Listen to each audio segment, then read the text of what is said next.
आदरणीय दर्शकबिन नमस्कार। आज मुलुकमा राजनीतिक अवस्था झन जटिल बन्दै गइरहेको छ। प्रधानमन्त्री केपी शर्मा ओलीले गत पुस 5 गते प्रतिनिधि सभा विघटन गरिसकेपछि त्यसको पुनर्स्थापना केही दिन अघि सर्वोच्च अदालतले फैसला गरिदियो। यसै क्रममा अब नेकपाको राजनीति कता जान्छ? दुवै पक्षका नेताहरू यतिखेर प्रधानमन्त्री कसलाई बनाउने र अबको प्रधानमन्त्री को भन्ने दौडधुपमा देखिएका छन्। अब नेपाली राजनीति कतातिर मोडिन्छ? के साँच्चै अब नेकपा खेमाभित्रकै प्रधानमन्त्री हुन्छन् या अन्य दलभित्रका प्रधानमन्त्री हुनेछन्? यिनै र यस्तै विषयमा केन्द्रित रहेर आज हामी कुराकानी गर्न गइरहेका छौँ।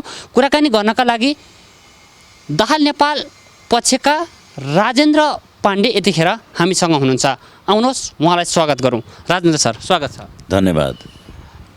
मैले पृष्ठभूमिमा भने प्रतिनिधि सभा विघटन भइसकेपछि सर्वोच्च अदालतले यसलाई पुनर्स्थापना गरिदियो। पुनर्स्थापना भइसकेपछि दाहाल नेपाल जो तपाईँहरूका नेताहरू हुनुहुन्छ दुवैले लड्डु खाएर एक आपसमा लड्डु खाएर अबिर जात्रा समेत खुसियाली मनाउनु भयो। तपाईँहरूले जसरी खुसियाली मनाउनु भयो त्यो भइसकेपछि अब यो राजनीति कतातिर मोडिन्छ यो सोचे जस्तो त देखिँदैन। परिस्थिति झन् जटिल बन्दै गएको छ। यसलाई कसरी हेर्नुभएको छ? सबभन्दा पहिले त हामी 5 वर्षको लागि 74 सालमा निर्वाचित भएको थियौँ र त्यो निर्वाचनमा दुईवटा दल छुट्टा छुट्टै एक अर्कामा तालमेल गरेर भोट साँटासाँट गरेर निर्वाचित भएको थियौँ। नेकपा एमाले प्रतिनिधि सभामा 121 मत प्राप्त गर्यो, 121 सिट। त्यसै गरी नेकपा माओवादी केन्द्रले 53 सिट प्राप्त गर्यो। 2/3 ल्याउनको लागि हामीलाई 275 सिटको प्रतिनिधि सभामा 182 सिट चाहिन्थ्यो। हामीले 174 सिट प्राप्त गर्यौँ र त्यो नेपालको लागि कम्युनिस्ट पार्टीले चुनावको माध्यमबाट धेरै ठुलो सफलता हो र यसलाई ठिक ढङ्गले सञ्चालन गर्न सकेको भए पार्टीलाई बचाउँदै नेपाली जनताका जो आकाङ्क्षाहरू थिए लामो अवधिदेखि कम्युनिस्ट पार्टी पूर्ण रूपले 5 वर्षको लागि स्थायी सरकार बनाएर जान सकोस् र जनताका धेरै माग पुरा गर्न सकोस् भन्ने जो चाहना थियो त्यो चाहनालाई तुषारापात गर्ने काम प्रधानमन्त्री तथा पार्टी अध्यक्ष दुईटा अध्यक्षमध्येको एकजना अध्यक्ष केपी शर्मा ओलीले पुस 5 गते संसद विघटन गर्नुभयो। वास्तवमा पार्टीभित्रको झगडा थियो, नेताहरूको बिचको केही नमिलेका कुराहरू थिए, त्यसलाई पार्टीभित्रै मिलाउनु पर्थ्यो तर संसदमाथि वज्रपात भयो र यो चाहिँ नि यदि पुनर्स्थापना नभएको भए सर्वोच्च अदालतले संविधान संशोधन गरेको अवस्थामा पुग्थ्यो अथवा 72 सालमा हामीले संविधान सभाबाट जारी गरेको सङ्घीय लोकतान्त्रिक गणतन्त्रको संविधान को मर्म भावना मर्थ्यो। त्यसले गर्दाखेरि यो फाल्गुनको 11 गते सम्मानित सर्वोच्च अदालतले फैसला गरेर यसलाई विजय गरायो अथवा प्रधानमन्त्री केपी शर्मा ओलीको प्रस्तावलाई बदर गरिदियो र प्रतिनिधि सभालाई बिउताउने काम भयो। त्यही खुसियालीमा संविधान बाँचेको खुसियालीमा हाम्रो नेताहरूले लड्डु खाएका हुन्। यसरी कुसमयमै संविधानमै नभएको व्यवस्थालाई अपव्याख्या गरेर विघटन गर्ने भने धन्नुकारीहरू हुन् नि। यस्तो धन्नुकारीहरू फेरि अर्को प्रधानमन्त्री नहुने एउटा ढोका बनाइदियो, ढोका बन्द गरिदियो सर्वोच्च अदालतले। त्यो चाहिँ एउटा खुसियाली भयो। तर प्रमुख रूपमा अब सङ्कट पनि सुरु हो। जसरी लड्डु खाएर एक आपसमा खुसी साटासाट गरियो, अबिर जात्रा समेत गरियो, त्यो सहज परिस्थिति आकलन गरिएको थियो। तर अहिलेको परिवेश हेर्दा त अवस्था त जटिल बन्दै गएको छ नि। अब त्यही अवस्था जटिल छ। पहिला त कानुनी रूपले हाम्रो पार्टी फुटेकै छैन, होइन? कानुनी रूपले पनि फुट्न बाँकी नै छ।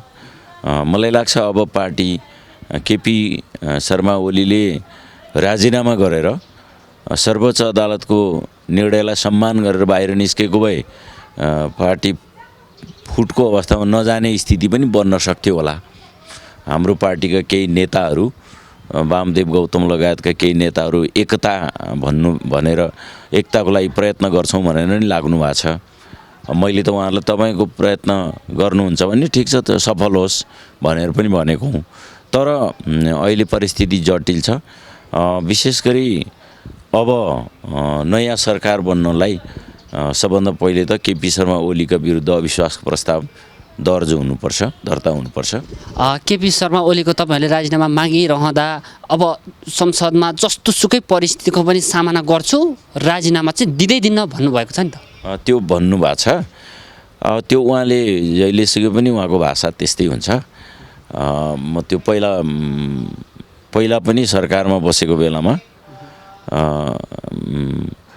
नेकपा माओवादीसँग मिलेर सरकार चलाएको बेलामा उहाँ पहिलोचोटि प्रधानमन्त्री भएको बेलामा पनि उहाँले अविश्वास प्रस्ताव आइसकेपछि राजीनामै नदिने, पछाडि हट्दै नहट्ने कुरा गर्दै हुनुहुन्थ्यो। अन्त्यमा छोड्नुभयो। उहाँको चाहिँ अलि चर्कै हुन्छ। त्यो तपाईँले अस्ति भर्खरै विराटनगरमा भाषणमा पनि देख्नुभएको थियो। सर्वोच्च अदालतले मेरो प्रस्तावलाई सदर गरेन, विघटनलाई सदर गरेन भने म आन्दोलन गर्छु। देशको प्रधानमन्त्री कार्यकारी प्रमुखले आन्दोलन गर्छु भने चाहिँ सायद संसारमा पहिलो घटना होला। त्यो पनि भन्नुभयो। म चाहिँ नि निर्वाचन आयोगले ल त हामीलाई चुनाव चिन्ह नदियोस् त भन्ने टाइपको कुरा पनि गर्नुभएको छ।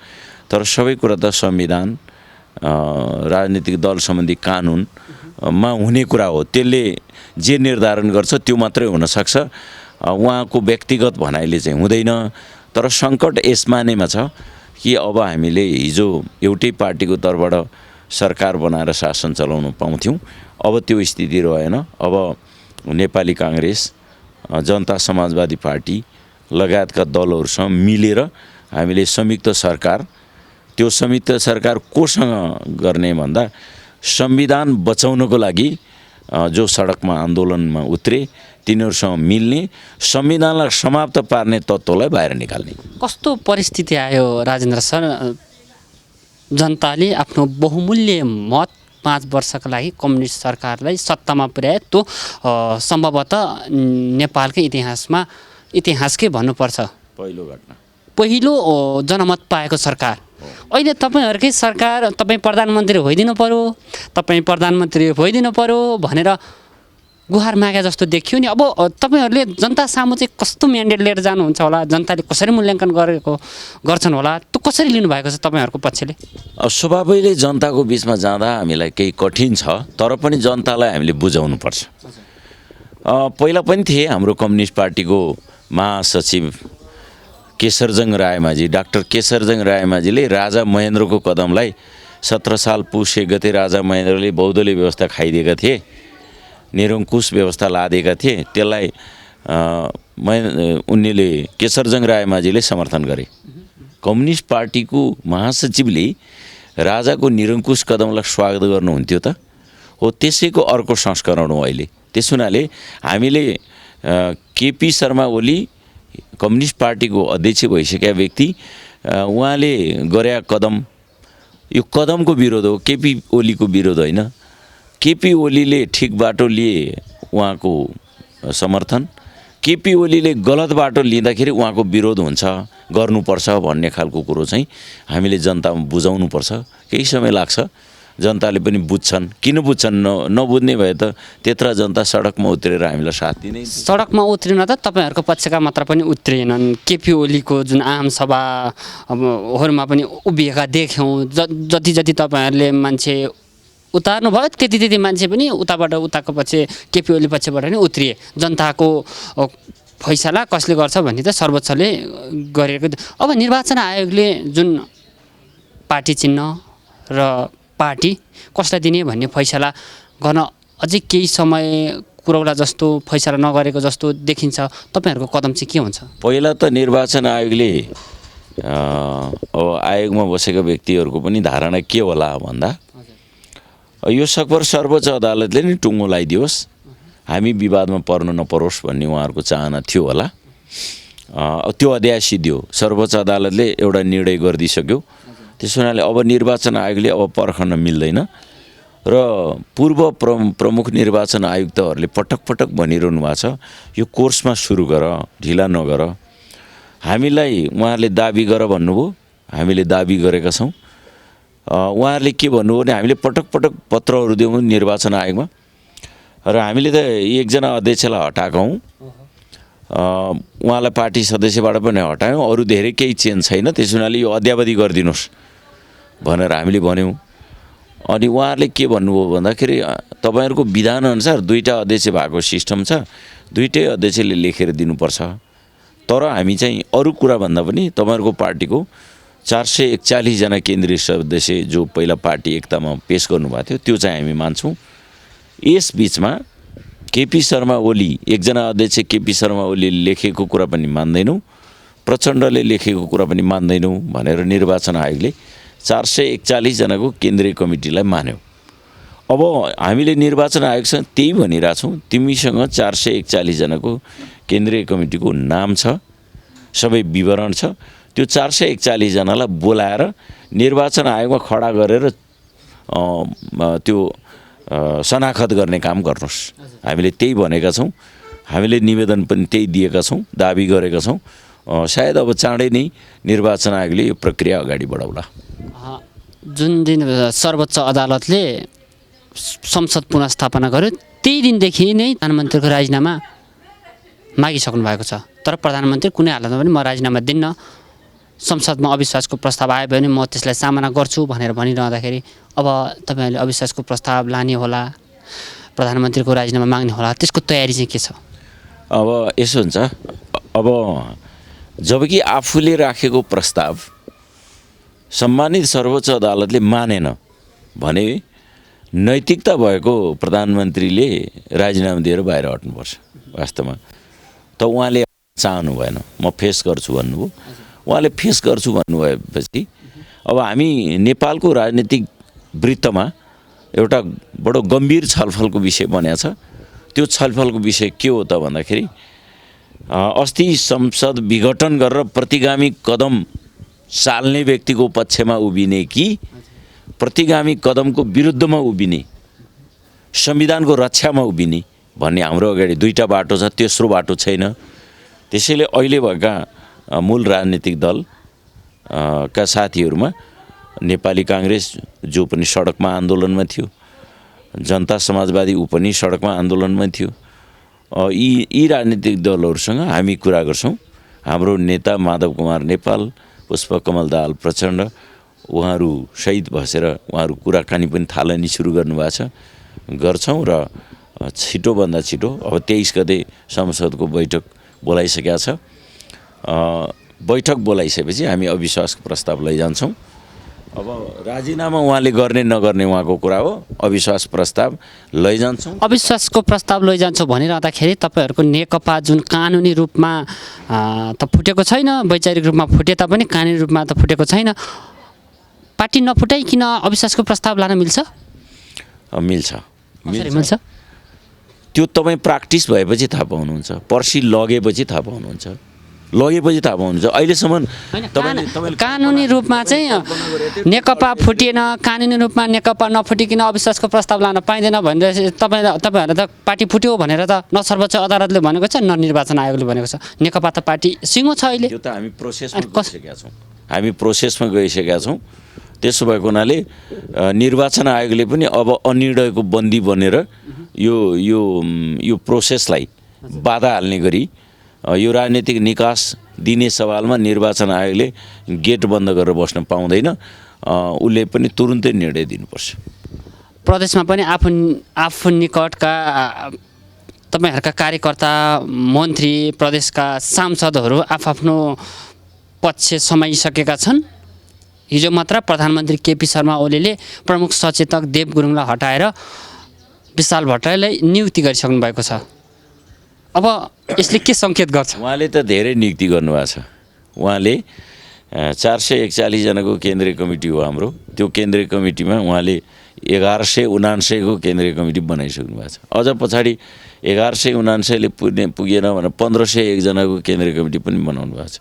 अहिले उहाँको अलिकति अगुवा खालका साथी हरेकको गोजीमा त्यो बसको टिकट जस्तो हुन्छ केन्द्रीय कमिटीको लागि ठ्याक्क नाम भरेर दिने एउटा चिठी केपी शर्मा ओलीको तल सिग्नेचर हुन्छ त्यो नाम भरेर जो भेट्यो जसलाई फकाउनु पर्ने भयो त्यसलाई तपाईँ केन्द्रीय कमिटीको सदस्य भनेर दिने स्थिति छ त्यो दिने काम भइरहेछ उहाँहरूले यस्ता नियुक्ति भट्टाभट गरिरहनु भएको छ देखिरहनु भएको छ तपाईँले अब उहाँ आफैले चुनाव भनेर संसद विघटन गरेपछि 77 जिल्लामा 3 जनाका दलले सुकुम्बासी आयो भनेर नि भर्ना गर्नुभयो होइन सारा कुराहरू गर्नुभएको छ तर यी सबै कुरा तपाईँ आफैले के देख्नुहुन्छ एउटा फेयर राजनीति होइन सफा राजनीति होइन र सफा जनमतको त्यो जनमत जनताले दिएको जुन सफा जनमत हो त्यो सफा जनमतको विरुद्धका क्रियाकलाप हुन् यो एउटा संसदीय प्रणालीलाई बलियो बनाउने होइन कि संसदीय प्रणालीलाई भाँचकुँच ध्वस्त बनाउने उपायबाट उहाँ प्रवेश गर्दै हुनुहुन्छ तपाईँले भन्नुभयो संसदको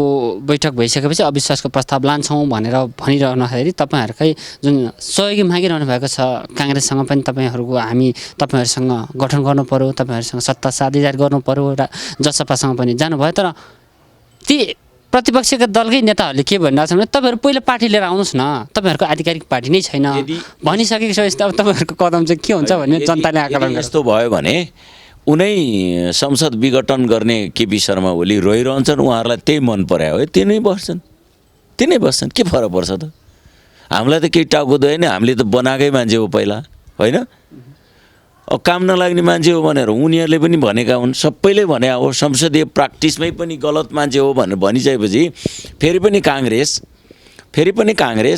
फेरि पनि जनता समाजवादी पार्टी यिनलाई हटाएर नयाँ कोर्सबाट जान तयार भएनन् भने केही समय केपी शर्मा ओली नै बसिरहलान् झुन्डिरहलान् त्यही कुर्सीमा टाँसिरहलान् तर याद गर्नुहोस् केही समयभित्र यो राजनीतिक छिनोफानो हुन्छ निर्वाचन आयोगले गेट खोल्न कर लाग्छ त्यो गेट खोल्ने बित्तिकै यसको छिनोफानो हुन्छ त्यहाँ केपी शर्मा ओली त्यहाँ अल्पमतको सरकारको प्रधानमन्त्री भइसकेका हुन्छन् जब यो पार्टी दुईटा बनिसकेपछि त्यसबेला उनी आफैले विश्वासको मत लिनलाई संसदमा जानुपर्छ त्यसपछि बाहिर जानुभन्दा अर्को उपाय छैन।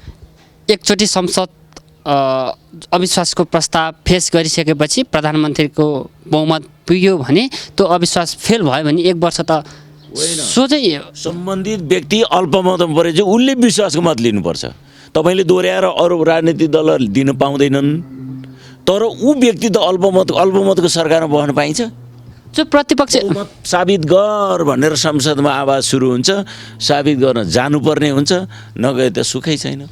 जो प्रतिपक्ष दल छन् नेपाली काङ्ग्रेस जसपा जो छन् नि उहाँहरूले चाहिँ अझै कता कित्या क्लियर गर्ने नेकपालाई सजिलो पार्ने गरी हामी चाहिँ उहाँहरूलाई सहयोग गर्दैनौँ दाल पक्ष होस् या ओली पक्ष होस् हामी उहाँहरूको स्वार्थ पूर्ति गर्नका लागि हामी चाहिँ उहाँहरूसँग कोहीसँग मिल्ने अवस्थामा छैनौँ अहिले भनेर आउँदाखेरि अब नेकपा तपाईँहरूको ओली पक्ष र दाहाल पक्ष त यता न उताको भयो देख्यो नि त होइन उहाँहरूको ठुलो चिन्ता यो फेरि ठ्याक्कै मिल्छ कि भन्ने चिन्ता हो यो दुईटा कसरी हुन्छ चाँडै फुट्दै हुन्थ्यो भन्ने उहाँहरूको चाहना हो त्यो चाहना त अब उहाँहरूले चाहना गरे नि नगरे नि नफुटी सुखै छैन बाटै त्यही गइसक्यो अगाडि बढिसक्यो अब मलाई लाग्छ अब यो एकता गर्नलाई त एउटा चुनावबाट हार खाएर लात जुत्ता खाएर अनि अन्डर खाएपछि हामीसँग यत्रो विधि मत भएर पनि हामी चुनाव हार्यौँ भन्ने दिन आएपछि अनि फेरि एकता हुने हो अहिले हुँदैन। राजन सर भनेपछि नेकपा अब मिल्ने सम्भावना कतिको छ त? त्यो त म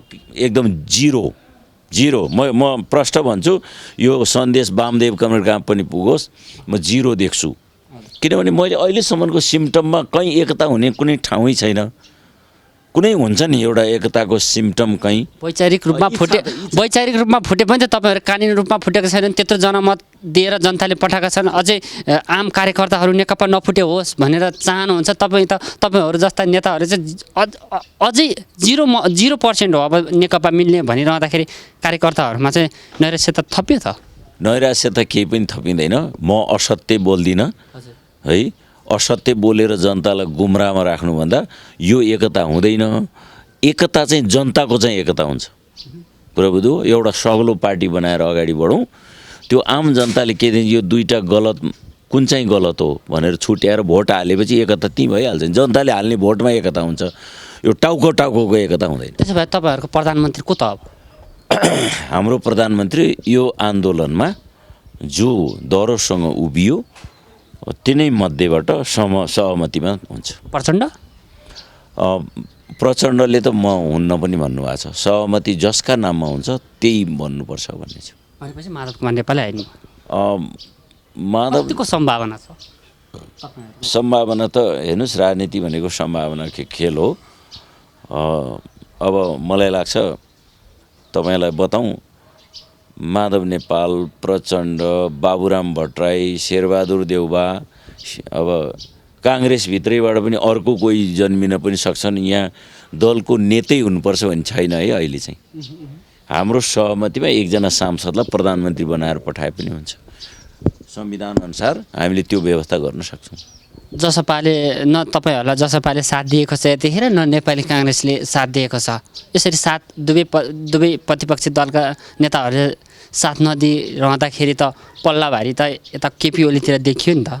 केही छैन, पल्लाभारी केही पनि होइन। केपी ओलीको तपाईँ केपी ओलीसँग 83 छ, तपाईँहरूसँग 90 छ। अबको 5-6 वटा सांसद न बाँकी पछि केपी ओलीको आयो, अलि दिन बढी होला। राजीनामा त तत्काल चाहिएको छ। केपी ओलीलाई काँधा बोकेर जसपा र नेपाली काङ्ग्रेस पनि हिँड्न त तयार हुँदैन होला नि।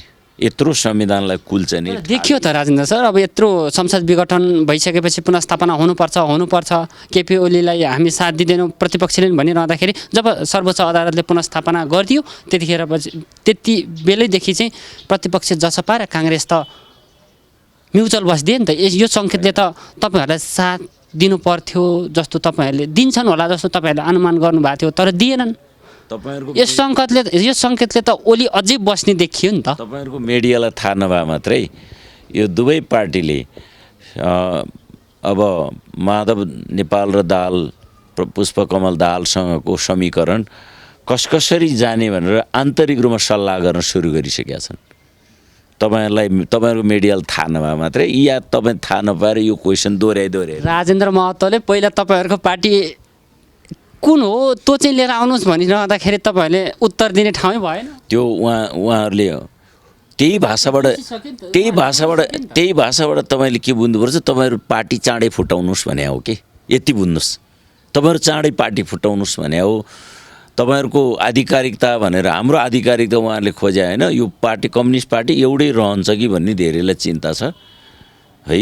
तर परिस्थितिले एउटै रहन्न पनि, किनभने यो अहिले बनिरहेको परिस्थितिमा जे खालको हाम्रो एकता जुन ग्राउन्डबाट भएको थियो त्यो एकै ठाउँमा रहने स्थिति हुँदैन। अब विचारको हिसाबले, व्यवहारको हिसाबले, सिद्धान्तको हिसाबले, गतिविधिका हिसाबले, जनतालाई सम्बोधन गर्ने हिसाबले, राष्ट्रिय मामिलाहरूलाई सम्बोधन गर्ने हिसाबले, हरेक हिसाबले अब हामी एक ठाउँमा रहन सक्दैनौँ।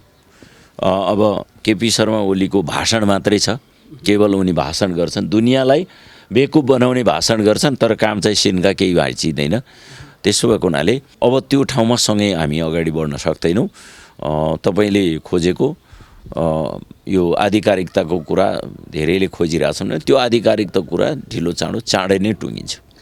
प्रतिपक्षले सङ्घमै तपाईँहरूलाई साथ नदिइसकेपछि प्रदेशमा त झन् दिने कुरै भएन।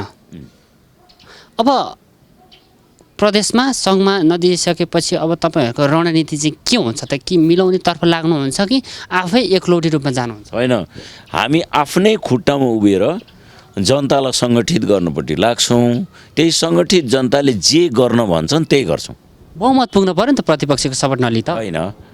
त्यही त, त्यो जहिलेसम्म बहुमत पुग्दैन तहिलेसम्म हामी तलै बस्छौँ, प्रतिपक्षी भएर बस्छौँ। सत्तामा जानै पर्छ भन्ने केही जरुरी छ? आफ्नै पार्टीको अध्यक्ष बनाउनु भयो, प्रधानमन्त्री बनाउनु भयो, अब उहाँकै प्रतिपक्ष बसेर भूमिका निर्वाह गर्नु हुन्छ। कहिलेकाहीँ धुन्नुकारी छोरा जन्म्यो भने बाबुआमा मार्छ। छोरैले बाबुआमा मारेको घटना सुनेको छ कि छैन? हो, त्यो बाबुआमाले जन्मायो भने त असल छोरो होला, काम लाग्ने होला, हामीलाई पाल्ला, देशलाई बनाउला भनेर सोच्या छोरो धुन्नुकारी निस्क्यो भने बाबुआमा पनि मार्छ। हाम्रो घटना यही हो। आन्तरिक रूपमा पार्टीभित्रको आन्तरिक समस्यालाई समाधान गर्न नसकेर पार्टी संसदलाई विघटन गरेर जाने मान्छेले देश चाहिँ चलाउँछ? आफ्नो पार्टीभित्रको आन्तरिक समस्या समाधान गर्न नसक्नेले सिङ्गो देश चाहिँ चलाउन सक्छ? भाषणमा देश चलेर हुन्छ? देश कति चलेको छ, तपाईँ विकासको काम कति भएको छ भनेर हेर्नुहोस्, भ्रष्टाचार कस्तो छ अवस्था छ भनेर हेर्नुहोस्, जनताले न्याय कति पाछ भनेर हेर्नुहोस्, सर्वहारा श्रमजीवी भोका नाङ्गा जनता जसलाई जसका नाममा चुनाव लड्यौँ, जसको भोट लिनलाई चुनाव लड्यौँ, तिनका लागि के गर्यौँ त? यो 3टा बजेट आयो 3 वर्षमा। केपी शर्मा ओली प्रधानमन्त्री भएपछि 3टा बजेट आयो। विकास क्रमहरू केही पनि अगाडि बढ्न सकेका छैनन्। अब कतिको बढ्छ तपाईँको अनुमानितमा? नेपालले 3 वर्षको अवधिमा विकासको क्रम कसरी अगाडि बढाएको छ? सन्तोषजनक छ या छैन? छैन, सन्तोषजनक छ किन? केवल प्रचारबाजीको विकास। रेलवे भनियो, त्यो रेलवेको कार्यक्रम हतारमा उद्घाटन गर्यो। कहाँ छ रेलवे विभाग र कहाँ छ रेलवे? एउटा रेल आएको, त्यसलाई पनि तिरपाल ओछ्याएर तिरपालले छोपेर राख्नु परेको छ। किन नचला? चलाउन नसक्ने भए किन ल्याइरह? अरब रुपियाँ खर्च गरेर ल्याएको रेल अब अहिले थन्केर बसिरहेछ। पानी जहाज, नेपाललाई पानी जहाज कति उपादेय हुन्छ? नेपालको पानी जहाज कुन समुद्रमा घुमाउने हो हामीले पानी? त्यसो भएको हुनाले हाम्रा विभाग अब यी सबै ठुला कुराहरूको जो हामी प्रचारबाजी गरिरहेछौँ, त्यो प्रचारबाजी केवल प्रचारबाजीमा सीमित भइरहेछ।